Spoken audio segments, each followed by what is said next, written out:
엘리사벳이라고 하는 사람은 여인입니다. 제사장 당시 사가랴의 아내였고, 그리고 젊어서 불임이 와가지고 아기를 낳지 못했어요.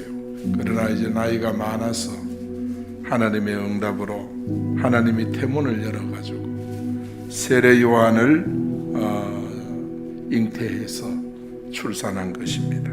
세례 요한이 태어났는데 예수님께서 이런 말씀하셨어요. 여자가 낳은 자 중에 가장 큰 자라고 했습니다. 엘리사벳도 세례 요한을 그렇게 출산을 했는데, 이런 아들을 얻은 어머니 엘리사벳은 본인도 큰 믿음의 사람이었어요. 그래서 엘리사벳이 어떤 신앙으로 성탄을 맞이했는지, 엘리사벳의 성탄 신앙 첫 번째는 성령의 충만함을 받았어요. 41절에 보니까 엘리사벳이 성령의 충만을 받았다 그랬죠. 그래서 엘리사벳의 성탄 신앙은 성령 충만한 신앙이었다. 여러분, 충만이라는 것은 헬라어 원문에 보면 넘치는 상태, 주체할 수 없는 상태를 충만이라고 했거든요. 히브리어로 보면은 충만은 더 분명한 뜻이 나타나요. 하나님의 영광이 가득 찬 상태, 이것이 바로 성령 충만이에요.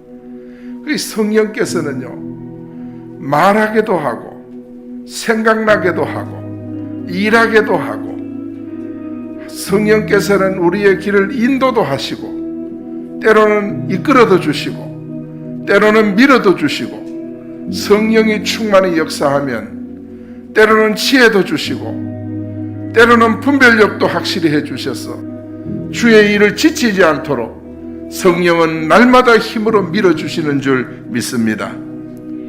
여러분, 이 초대교회는 십자가 사건 때는 어땠어요?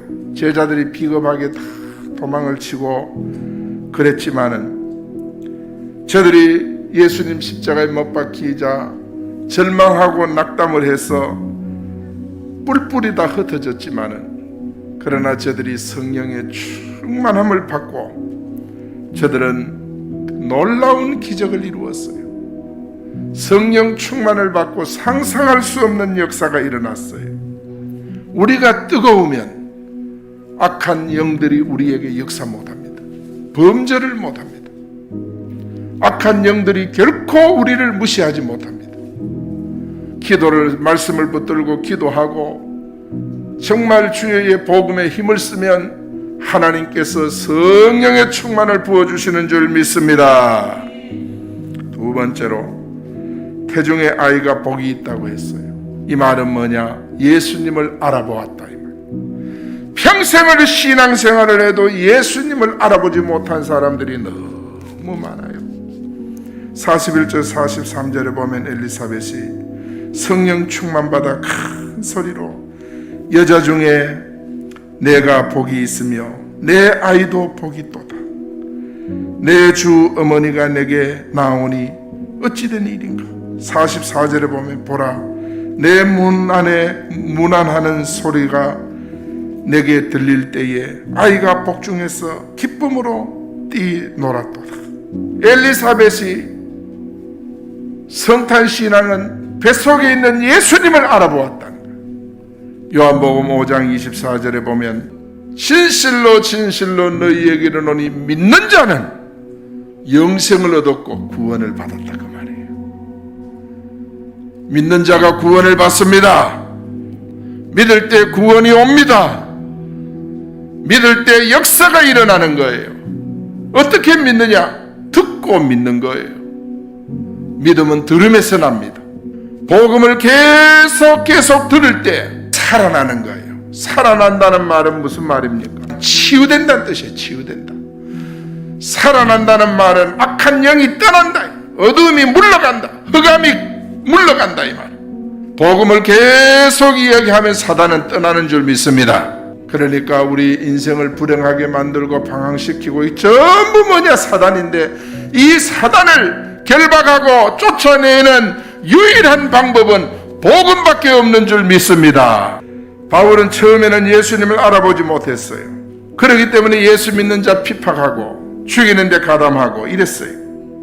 그러나 다메섹에서 예수님을 만난 즉시 그는 바뀐 거예요. 주님을 만나면 옛날 바울이나 오늘 이 시대의 우리나 주님을 만난 자는 완전히 변화가 되는 줄 믿습니다.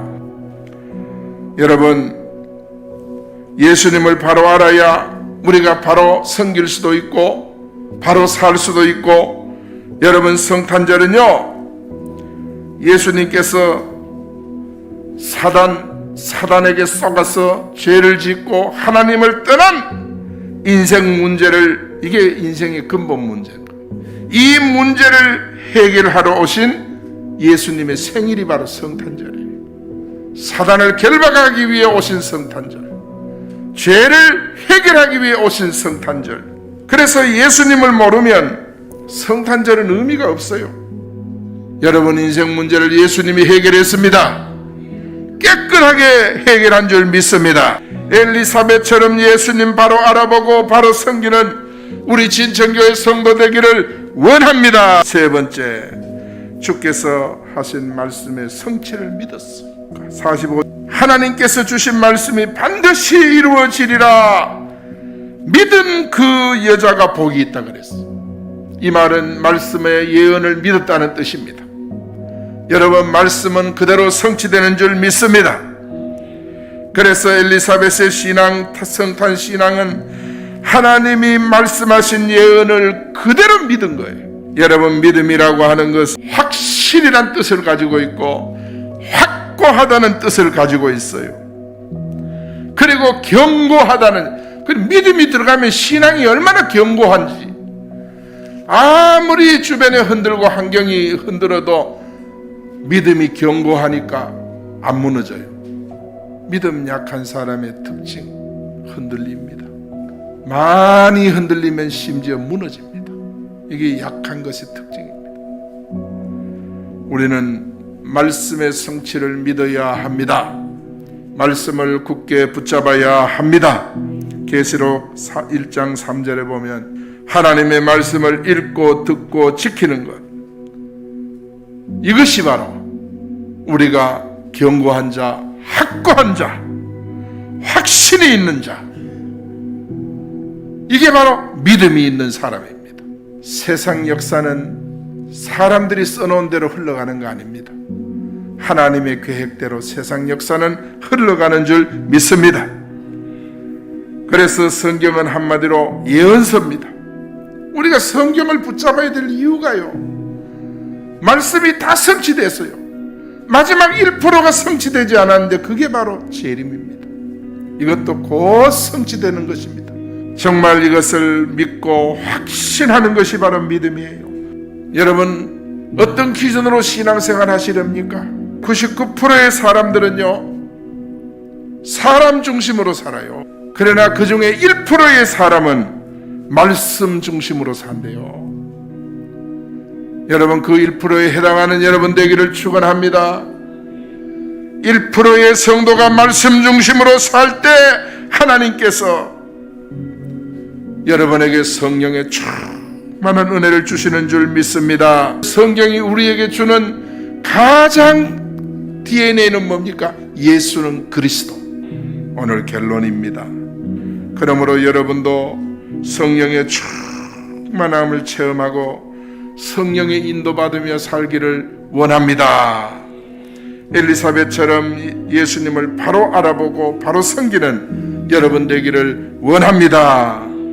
성령 충만하여 예수님을 알아보고 말씀 예언을 믿는, 그대로 믿는 여러분이 되시기를 바랍니다.